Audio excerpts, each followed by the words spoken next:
তোমরা কি জানো আমরা যে পহেলা বৈশাখে বাংলা নববর্ষ উদযাপন করি এর শুরুটা কোথা থেকে? বাংলা নববর্ষের ইতিহাস প্রায় 400 বছরের পুরনো। এর সূত্রপাত হয় মুঘল সম্রাট আকবরের সময়। তখন কৃষকদের ফসল কাটার সময় অনুযায়ী কর আদায় করা হতো।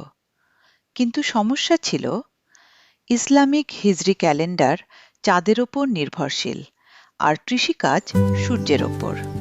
ফলে কর আদায়ে অনেক অসুবিধা হচ্ছিল।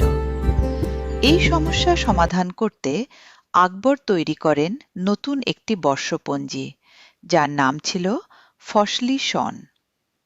পরে এটি ধীরে ধীরে রূপ নেয় আজকের বাংলা সনে।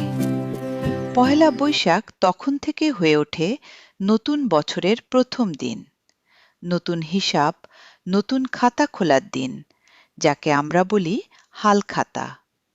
সময় বদলেছে, কিন্তু ঐতিহ্য রয়ে গেছে। আজও আমরা পহেলা বৈশাখে নতুন পোশাক পরি, মেলা ঘুরি, পান্তা ইলিশ খাই, আর একে অপরকে বলি শুভ নববর্ষ।